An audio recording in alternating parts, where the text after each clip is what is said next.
अस्सलाम वालेकुम नाज़रीन, मैं हूं कुर्बान बलूच। तारीख आ गई जिसका इंतज़ार था। अब सियासी जोड़ तोड़ हो गए और इंतखाबात की तैयारी होगी, इंतखाबाती मुहिम होंगे, इंतखाबी मंशूर सामने आएंगे और कौन किसके साथ खड़ा होगा ये देखने वाली बात है कि अब न दुश्मन दुश्मन रहेगा, न दोस्त दोस्त रहेगा। यही सियासत है, यही पाकिस्तान में जमहूरी अमल है और इंतखाबाई अमल है। तो तारीख इंतखाबात के हवाले से 11 फरवरी 2024 की तारीख इलेक्शन कमीशन पाकिस्तान की तरफ से आ गई है और रवां माह के आखिर तक हल्का बंदियों का अमल मुकम्मल होगा और मेरे ख्याल में रात देर तक या कल तक इलेक्शन कमीशन पाकिस्तान और सदर मुमलकत की तरफ से मुशावरत से इलेक्शन शेड्यूल सारा आ जाएगा कि कब से नामजदगी फार्म जारी होंगे और फिलिंग डेट क्या होगी, इतराज़ कब सुने जाएंगे, फाइनल लिस्ट कब लगेगी और जो हल्का बंदियाँ होनी हैं वो भी फाइनलाइज रवां माह के आखिर में होने हैं। तो ये एक सारा एक जमहूरी आइनी प्रोसेस है इंतखाबात का जो इसी माह के आखिर तक मुकम्मल होना है और उसके बाद ये जो इंतखाबाती अमल आप ये कह सकते हैं कि दिसंबर से बाज़ाब्ता तौर पर एक मुहिम शुरू हो जाएगी इंतखाबात में जोड़ तोड़ के हवाले से, इत्तेहाद के हवाले से और मुस्तकबिल में हुक्मरानी के हवाले से। फिलहाल सूरत हाल तो जो दिखाई दे रही है वो ये है कि एक तरफ मुस्लिम लीग नून है और बाकी कुछ सियासी जमातें हैं जिनका झुकाव मुस्लिम लीग नून की तरफ है। लेकिन इस सारे अमल में जो नया कुछ सामने आया है वो ये भी कहा जा सकता है कि क्या वाकई पाकिस्तान पीपल्स पार्टी ने अपने पाँव पे कुल्हाड़ी मारी या पाकिस्तान पीपल्स पार्टी ग्रेट गेम कर रही है। वो इस हवाले से कि अभी तक जो सियासी मंजरनामा है उसमें मुस्लिम लीग नून के हवाले से, मियां नवाज शरीफ के हवाले से जो साबिक़ वज़ीर-ए-आज़म हैं, ये इल्ज़ामात हैं पाकिस्तान पीपल्स पार्टी की तरफ से और तहरीक इंसाफ की तरफ से कि उनको लेवल प्लेइंग फील्ड दी जा रही है, उनको मुकदमात में रिलीफ दिया जा रहा है और आने वाले इंतखाबात के हवाले से भी उसको रिलीफ मिलने के या लेवल प्लेइंग फील्ड मिलने के इम्कानात मौजूद हैं। अब इसके मुकाबले में क्या होने जा रहा है। कल पाकिस्तान पीपल्स पार्टी पंजाब के एक रहनुमा ने कहा है कि सियासत में मुज़ाकरात के लिए, इंतखाबाती इत्तेहाद के लिए रास्ते खुले होते हैं, दरवाजे खुले होते हैं। उन्होंने इशारा दिया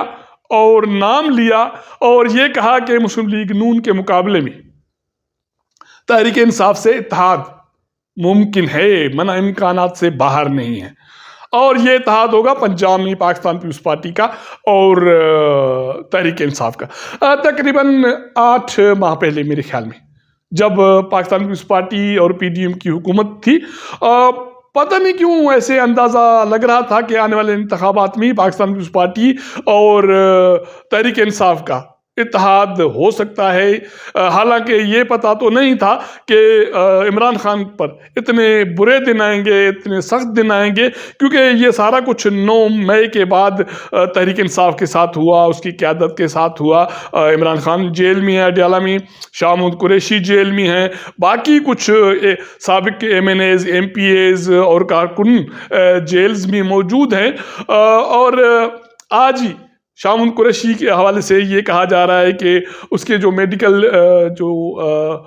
टेस्ट कुछ होने थे तो उसको ये इजाज़त मिली है कि उसको अडयाला जेल से पिम्स मुंतकिल किया जाए, तो उसके जो भी जो मेडिकल टेस्ट्स हैं वो हो जाएंगे। शेख रशीद भी इमरान खान को छोड़ गया, बाकी भी छोड़ गए। तो अब आने वाले इंतखाबात के हवाले से जो फ़िलहाल दिखाई दे रहा है, तो मैं बात ये कर रहा था कि पाकिस्तान पीपल्स पार्टी और PTI का इत्तेहाद, अब इसमें जो ग्रेट गेम है वो ये है कि पाकिस्तान पीपल्स पार्टी जो इल्ज़ामात लगा रही थी कि उसको लेवल प्लेइंग फील्ड नहीं मिल रही, तो इसका मतलब है कि अभी तक इस हवाले से कोई गुंजाइश नहीं बन रही पाकिस्तान पीपल्स पार्टी के लिए, पाकिस्तान पीपल्स पार्टी को रिलीफ नहीं मिल रहा, तो पाकिस्तान पीपल्स पार्टी ने एक जंप लगाया और ये आप कह सकते हैं कि बड़ा वार किया एस्टेब्लिशमेंट के साथ, मुस्लिम लीग नून के साथ, मियां नवाज शरीफ के साथ, ये पैगाम देके कि अगर पाकिस्तान पीपल्स पार्टी को आने वाले इंतखाबात के हवाले से, सियासत के हवाले से और जमहूरी अमल के हवाले से लेवल प्लेइंग फील्ड नहीं मिलती, तो ये इम्कानात मौजूद हैं कि पाकिस्तान पीपल्स पार्टी पीटीआई से पंजाब में इत्तेहाद करे। तो मुकाबला किसका होगा? मुकाबला होगा मियां नवाज शरीफ, उसके जो भी हामी इत्तेहादी वर्सेस पाकिस्तान पीपल्स पार्टी और पीटीआई। अब पीटीआई की सूरत हाल ये है कि अभी तक इमरान खान पे बुरा वक्त है, शाह कुरैशी जेल में हैं, बाकी कुछ कारकुनान जेल में हैं, और ये इम्कानात मौजूद हैं कि आगे चलकर हो सकता है कि इमरान खान को बड़ी सज़ा मिल जाए और उसको मज़ीद कैद मिले, लेकिन हो सकता है कि शाह कुरैशी को कहीं जाके रिलीफ मिले। और पंजाब में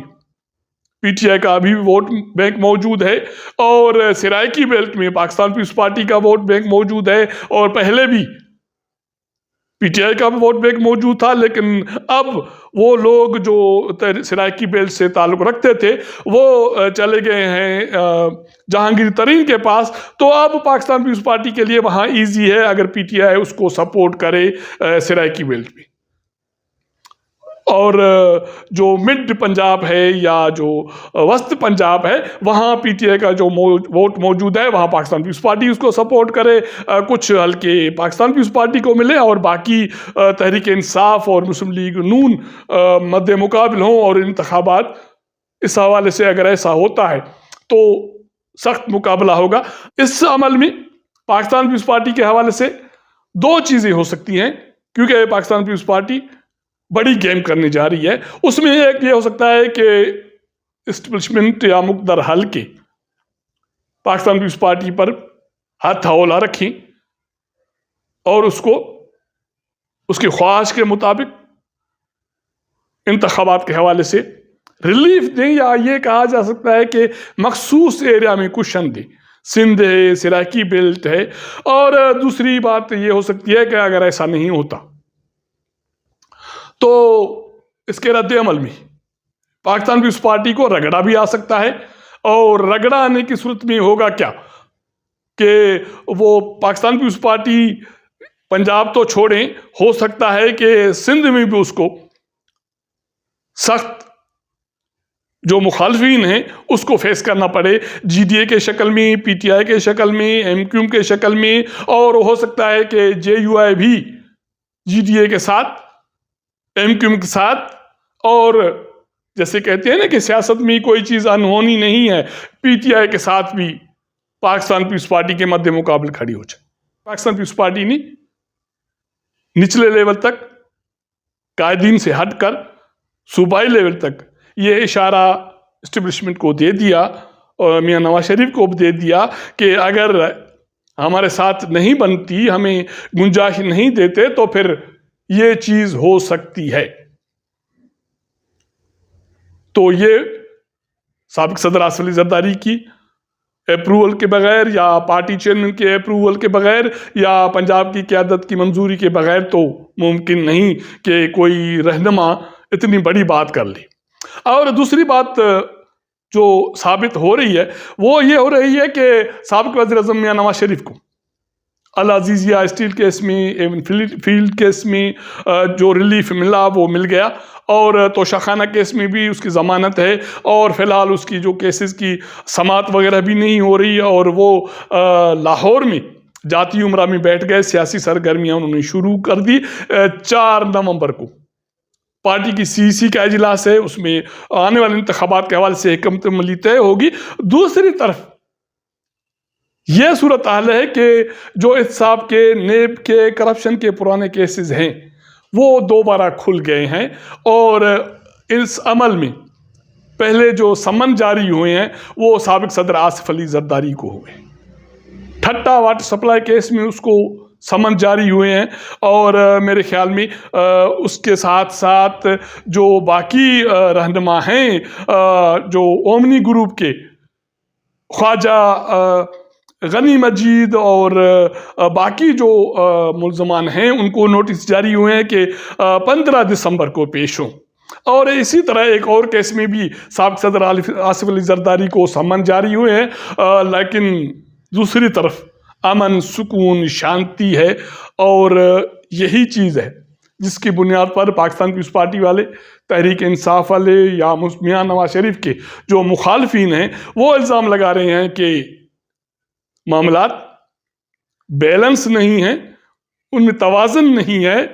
एक तरफ झुकाव है, एक तरफ सख्ती है। और पहले सख्ती सिर्फ पीटीआई उसकी क़यादत पर थी, अब जो पाकिस्तान पीपल्स पार्टी गेम खेलने जा रही है, इसकी रोशनी में पाकिस्तान पीपल्स पार्टी की क़यादत पर भी सख्ती आ सकती है अगर वो साबिक़ वज़ीर-ए-आज़म इमरान खान के साथ कांधा कांधा में मिलाकर चलने की कोशिश करेगी। तो इस तरह इंतखाबाती शेड्यूल जारी होने जा रहा है। सियासी मंजरनामा मैंने आपको बता दिया कि पाकिस्तान पीपल्स पार्टी जो गेम खेलने जा रही है, या तो उसको विन विन सूरत हाल मिलेगी, उसके भी जो मामलात हैं वो दुरुस्त हो जाएंगे, उसको ईज़ किया जाएगा, रिलीफ मिलेगा, वरना ये भी हो सकता है कि वो भी तहरीक इंसाफ की तरह रगड़ी जाए और पाकिस्तान पीपल्स पार्टी की क़यादत को मुश्किलात को फेस करना पड़े। जो सूरत हाल बनेगी, अब ये सियासी अमल, जोड़ तोड़ का अमल, इत्तेहाद का अमल, बाहमी मुशावरत का और इंतखाबाती सरगर्मियों का अमल शुरू होने जा रहा है। ऐसा ये कहा जा सकता है कि शुरू हो गया है। अब जोड़ तोड़ होगी और आपको दोस्त दुश्मन में फ़र्क करना बहुत मुश्किल लगेगा। अगर हमारा ये भी लागा आपको पसंद आए तो अपने दोस्तों के साथ ज़रूर शेयर कीजिएगा, अपना फीडबैक दीजिएगा। आपके साथ मुलाकात करेंगे अगले प्रोग्राम में, तब तक इजाज़त दीजिएगा। अल्लाह हाफ़िज़।